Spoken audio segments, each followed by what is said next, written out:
Welcome back, everybody, to the Mid Podcast, the only wrestling show brave enough to ask important questions like how can fans demand long term storytelling while rage quitting the story halfway through? All right, seriously. Wrestling fans are the only people who start reading a mystery novel, get to chapter 3, throw the book across the room, and yell, "The butler did this! The story sucks!" Okay, I'm gonna need y'all to calm down now. So, the original podcast today was gonna talk about why Shota Umino could still win the G1 after taking a loss to Zack Sabre Jr.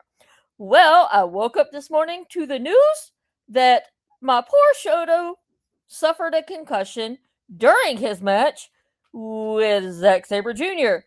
and now has to sit out the rest of the G1. So, this is what I have to say for that part. So, today I changed and we're going to talk about why is the hate against Shota Umino unjustified? All right. Apparently, according to a very loud section of the internet, Shoto is overrated, he's boring, he's a failed ace, he's cosplaying as Tanahashi, he is a Make-A-Wish John Moxley, he is forced, he is not him, and if X has its way, Shoto would be wrestling in the opening match against 6 Young Lions forever. So today I'm going to ask the question, why is the hate so unbelievably over the top? Okay, here's my hot take. You don't have to think Shota Umino could be IWGP World Champion tomorrow. You don't even have to think he'll ever become the ace. But acting like he's terrible, that he's ruined New Japan, that's somehow the biggest failure in wrestling? That's absurd. So I'm going to break it down as to why fans turn on him, whether New Japan actually deserves the blame, why internet wrestling fans create villains, and why Shota might actually be exactly what New Japan needs. And yes, I'm probably going to roast X a lot because, somebody has to. So, why does everyone suddenly hate Shota? Let's establish something first. Shota isn't a bad wrestler. Not even close. Recent Josiah, I'm looking at you. Actually, he's really, really good. Great fundamentals. Excellent babyface fire. Strong timing. Fantastic facial expressions. Solid promo ability.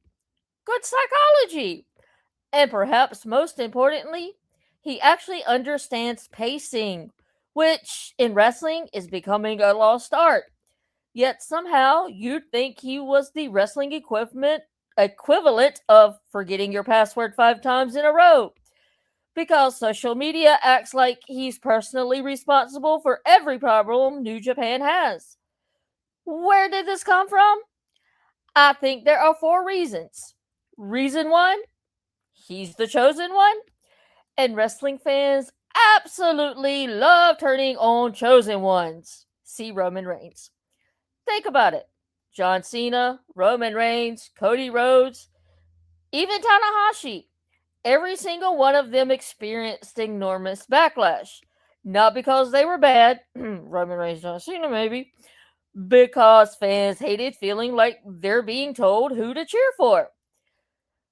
The second a company says, "This guy's our future," half the audience immediately responds, "No!" And it becomes less about the wrestler and more about resisting management. Shota inherited the exact same problem.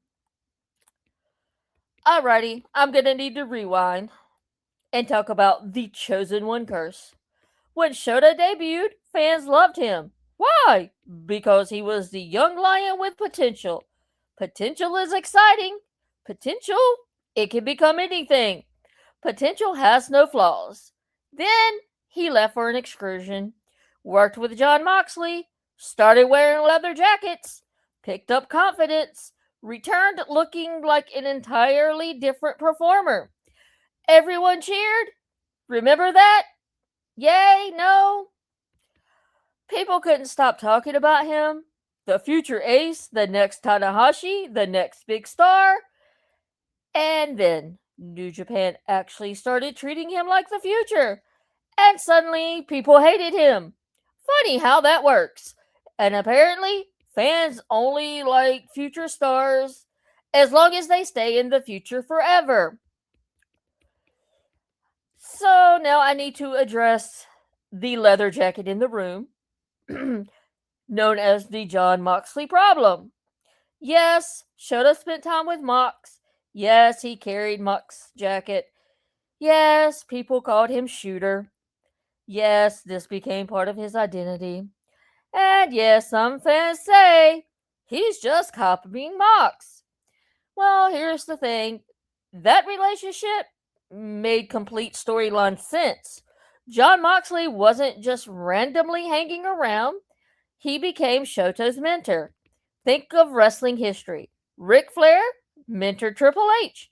Dusty Rhodes mentored countless wrestlers. Bret Hart influenced generations. Muto influenced Tanahashi. Mentorship is wrestling tradition. Yet somehow, people acted like Shota borrowing ideas from Moxley was a crime. Meanwhile, half the independent wrestling scene has black trunks, black boots, a beard, and a serious face. Apparently, that's originality. But Shota wearing a leather jacket? Oh, no, no, no, no, no, that's too far. Come on, he cannot do that. All right, so this is what gets ignored about Shota. He always is going to grow beyond it. Shota has evolved. Just watch his matches from 2022. Now watch his recent work. He's more confident. His promos have changed. His movements have changed. His pacing has improved. His ring psychology, it's noticeably stronger. He's slowly becoming his own wrestler. You know what that's called? Character development, which is exactly what everyone claims they won't. So fans wanted the next Tanahashi until they actually got one.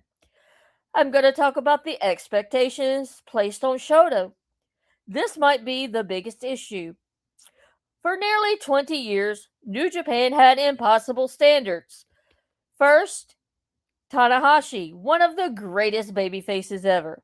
Then, Kazuchika Okada, arguably the greatest IWGP champion ever. Then, Naito, perhaps the most organically beloved wrestler Japan had ever produced in decades. Do you realize how unfair this is? Imagine replacing Michael Jordan, then replacing Kobe Bryant, then replacing LeBron James. Well, that's basically what Shota walked into. No pressure at all. No, no, no, none at all. Just be one of the greatest wrestlers in company history. Easy, you say? Well, fans compare him to legends who needed years to become icons. Tanahashi wasn't instantly the ace. Okada wasn't universally loved overnight after returning from exclusion. Naito himself endured a famously rocky start as the company's chosen babyface before reinventing himself into the leader of Los Inabile Grande, Japan. I know I fucked that up because I don't speak Japanese or Spanish. Yet, somehow, Shota is expected to skip the awkward growth phase entirely. I don't believe that's how wrestling or storytelling works, but please correct me if I'm wrong in the comments. Modern wrestling fans, you want evolution, but the internet doesn't allow wrestlers to grow. But only if it happens immediately If a wrestler isn't a finished product by next Tuesday, well, the internet declares them a bust. So, according to the internet, Shota isn't finished. That's obvious. But unfinished doesn't mean untalented. It means you're watching the process, which watching someone figure it out can be more interesting than watching someone who's already perfect. So, next, we're gonna cover while social media became an echo chamber against Shota, examples of fans being wrong, why popularity has hurt perceptions, and whether New Japan mishandles Shoto's push. And finally, why Shota may still become the ace and why fans should let the story play out. So, I'm going to take a really quick break, and when I return, we will discuss the rest of those topics.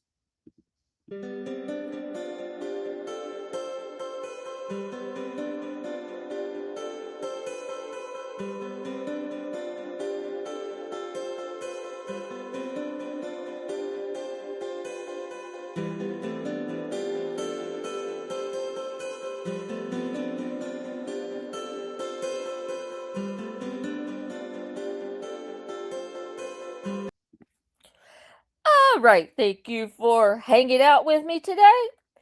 So, in this next segment, I'm going to talk about the Yoda to Suzuki effect and the biggest reason Shota gets unfairly criticized.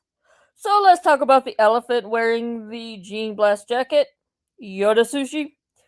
Because if I'm being honest, Shota's biggest crime isn't that he's a bad wrestler, it's that he came back at the exact same time as someone who looks like he was created in a wrestling laboratory.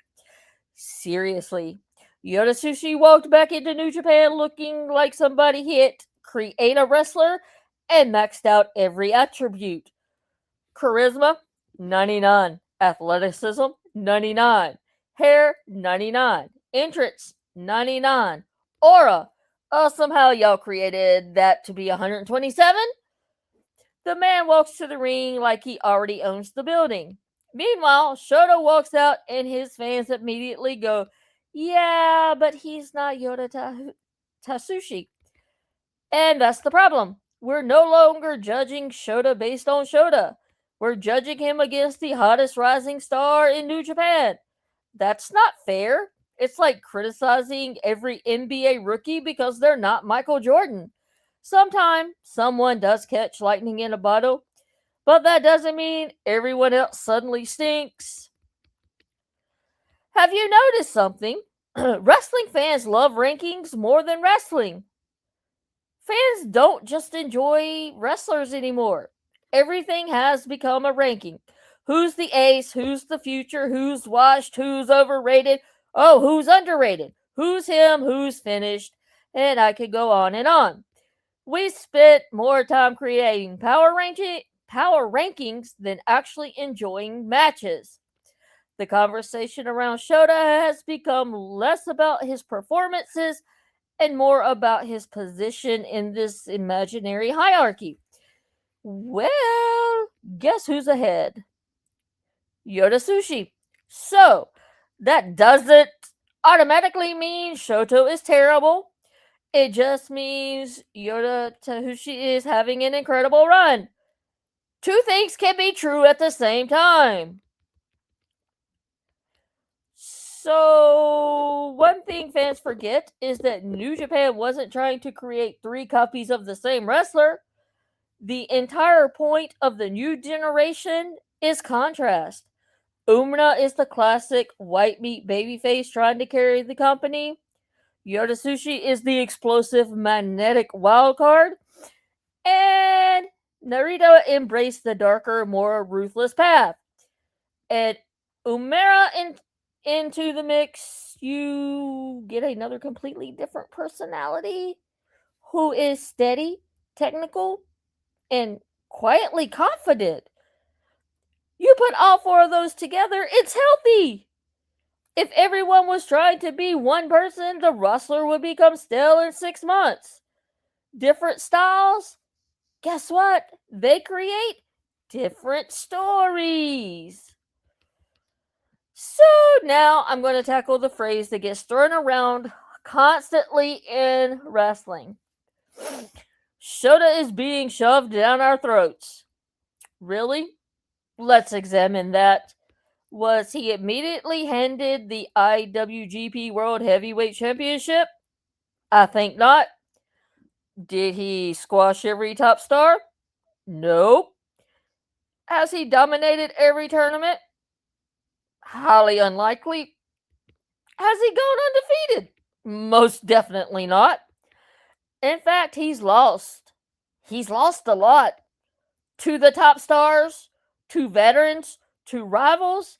He's struggled in big moments. He's had setbacks. He's questioned himself. That doesn't sound like an unstoppable super push. That sounds a lot like a wrestling storyline. Imagine if Rocky lost a big fight and fans said, "This movie sucks. Apollo Creed is buried."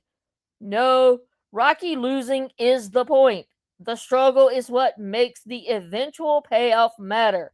Shota's setbacks, they're just part of his arc. Well, another thing that happens online is people equate television time with guaranteed success, which causes fans confusion with screen time and success. Just because New Japan features Shota prominently doesn't mean they're telling you he's already the finished product. They're telling you he's important to the future. Those are two different things. Every major wrestling company has to invest television time in younger talent, or they should. If they don't, fans complain that nobody new is being built, which they currently are complaining about in certain promotions. If they do, then fans complain that the push is being forced. So for the company, it's a no-win situation. For the wrestler, it's a no-win situation. So let's play everyone's favorite game. History says wrestling fans are usually wrong. And I'm going to say things wrestling fans got completely wrong. Round one, John Cena. Remember when fans insisted he couldn't wrestle? Let's fast forward. He now is regarded as one of WWE's greatest performers, especially after his US Open Challenge era showcased just how adaptable he could be. Round two, Roman Reigns. For years, people claimed he never worked as the face of the company. Then he became the tribal chief, or as I like to call him, the tribal chef. Suddenly, those same fans were calling it one of the greatest character transformations in modern wrestling. Round three, Naito. This one is especially relevant because originally he was positioned as New Japan's next heroic ace, but fans rejected it. And they rejected it hard. The backlash was so intense that he actually lost the Wrestle Kingdom main event fan vote and a nearly unimaginable outcome. However, instead of giving up on him, New Japan decided to let him evolve. So he reinvented himself after an excursion to Mexico, embraced a new philosophy, and became the leader of one of New Japan's most recognizable groups. And no, it wasn't the Bullet Club. The wrestler fans, once rejected, became one of the most beloved stars in the company. Does that sound familiar? Because it should. Because people are acting as though Shoto's current reception is the end of the story. History? Well, it might just be the middle chapter? Let's go back in our magic time machine even a little further. Because you know what? Tanahashi wasn't always a beloved character either. You know, that Tanahashi, the ace, the man who literally helped save New Japan during one of its darkest periods. Early in his career, many fans thought he smiled too much. They thought he wasn't rough enough. They thought he looked too polished. Sounds familiar? Today, those same qualities define his legacy. Funny, time changes perspective. Well, here's another uncomfortable truth. Social media rewards extreme opinions. Lord, do we know that. Nobody gets attention by tweeting, Shota had a solid match tonight. You may get a like or two. Instead, people post, Shota Umino is single-handedly destroying New Japan. Now you've got thousands of interactions. Outrage spreads faster than nuance. Algorithms don't reward thoughtful takes.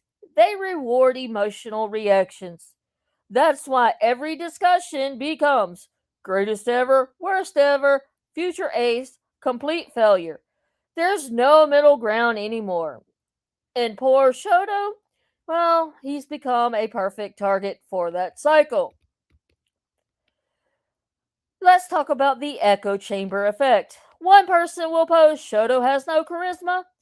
Another repeats it. A YouTube channel says it. A podcast says it. X repeats it. Reddit repeats it. Suddenly, it's an accepted as fact, even if the evidence doesn't support it as being a fact. Well, that's how an echo chamber works. Eventually, people stop asking whether the criticism is accurate. They simply repeat it because, well, everyone else is saying it. Well, I'm thinking fans are missing something. And it's not every charismatic wrestler has to scream, spit water, or flip off the camera. Sometimes charisma isn't always loud, and Shota's appeal has always been on the quieter side. He's earnest, he's determined, he's emotional, he's vulnerable. Those qualities don't jump off a 30-second highlight clip, but over the course of a 20-minute match, well, they matter. Watch how he sells exhaustion. Watch how he fights from underneath. Watch how the crowd reacts when he starts his comeback. That's charisma too. It just isn't the flashy kind that most wrestling fans think they want.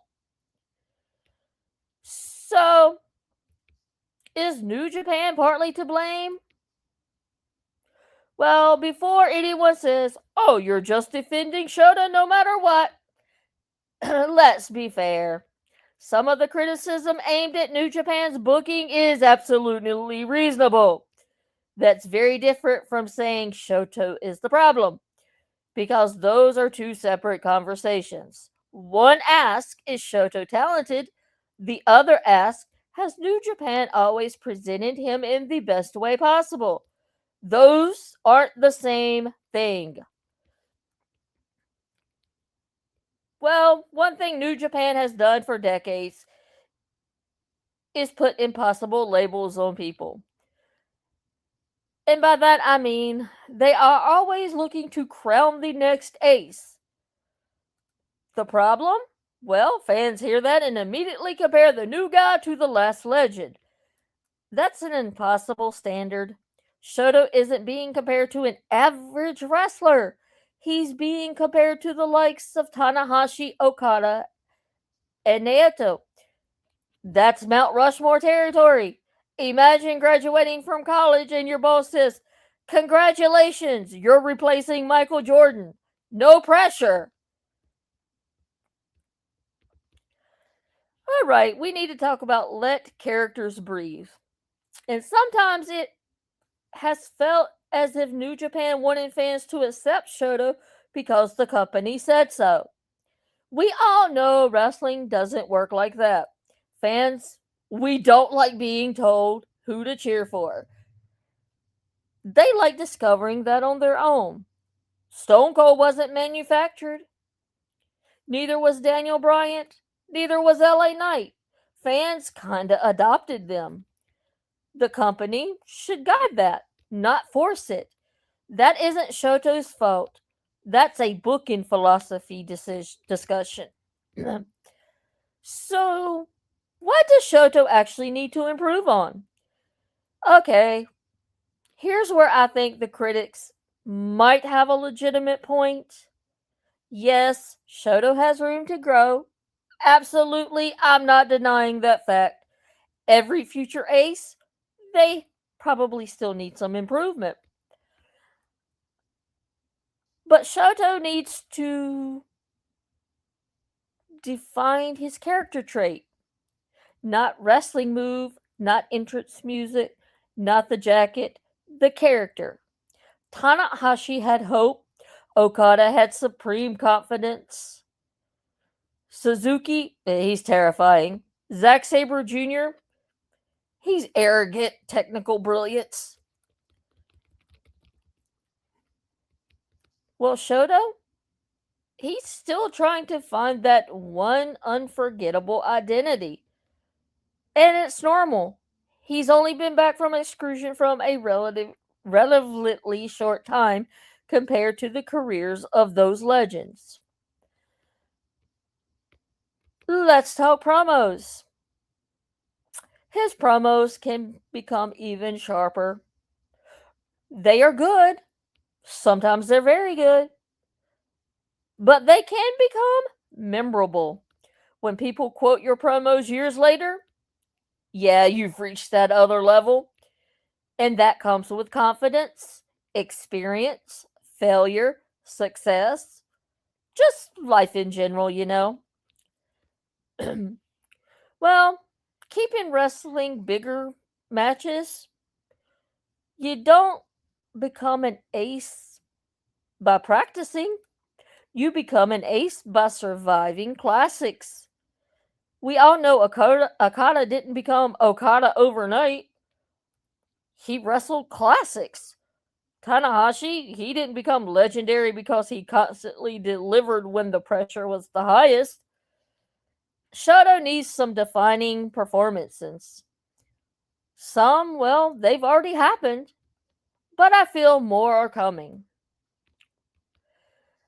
Here's something I think modern wrestling fans overlook: what people forget about wrestling. Not every wrestler is supposed to be cool. Like, really. Sometimes you're supposed to root for somebody because they're trying, because they're struggling, because they haven't figured it out yet. That's compelling. Shoto isn't portraying an untouchable superhero. He isn't portraying someone trying to become the ace. That's a difference. And honestly, that's relatable. If everyone on the roster is the cocky anti hero, then nobody stands out. That is why wrestling needs different heroes. Could you imagine if every Marvel movie featured Tony Stark? Eventually, you'd miss Captain America, or in my case, the Winter Soldier. Shota fills a role that wrestling still needs: a sincere babyface. The guy who believes hard work matters. The guy who gets knocked down, dusts himself off, gets back up, gets knocked down again, but yet he still keeps fighting. That is timeless storytelling. And isn't that what you all scream about? Long term storytelling? So, fans aren't watching the middle of the movie. So, imagine leaving a movie after 45 minutes. You stand up, walk out, then tell everyone online the ending sucked. You didn't watch the ending. And I think that's where we are with Shoto. We're somewhere in Act 2. The hero hasn't finished the journey. He's still failing, he's still learning, he's still changing, which is literally how stories work. Yet social media wants the final verdict after every show. Patience has become an endangered species. Let's compare Shoto to some wrestling history. Who was booed? John Cena, Roman Reigns, The Rock, Triple H, my guy Randy Orton, Batista, Tanahashi.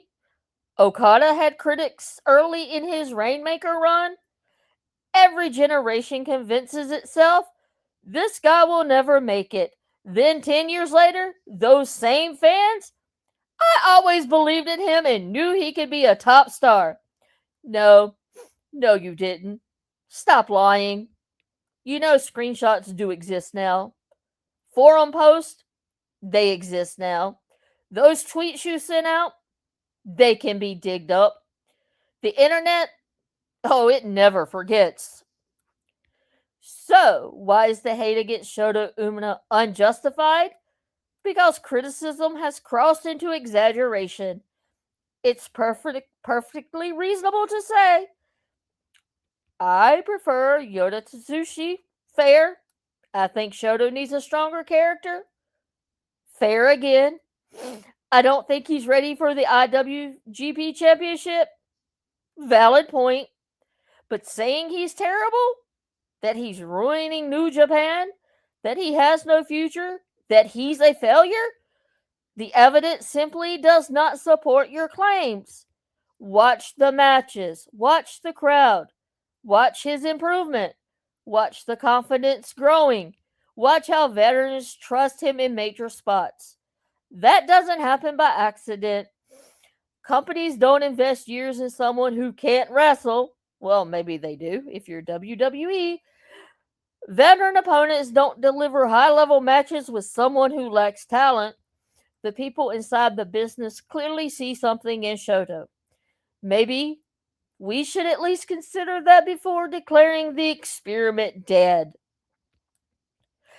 And finally, can we, as wrestling fans, stop deciding someone's legacy before they've even finished chapter 1 of their story? Seriously, we complain that nobody becomes a star anymore. Then the moment a company starts building somebody, we immediately tear them down.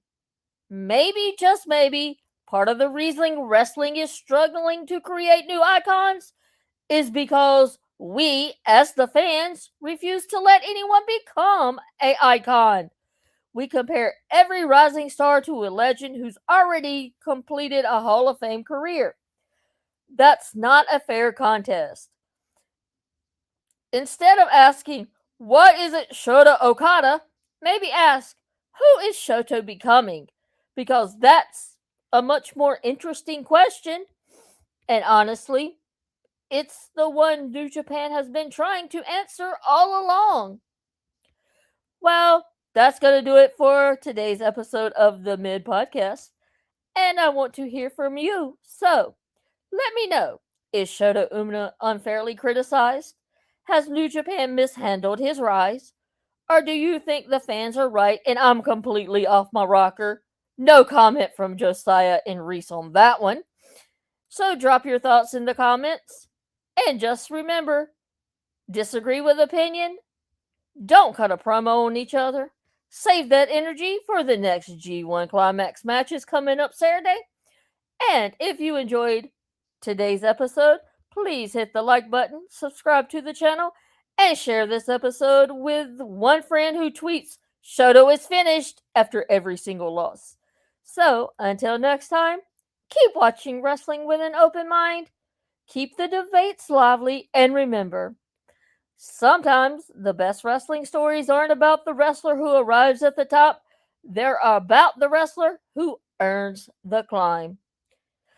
I've been your host. This has been the Mid Podcast, and I will catch you on the next episode.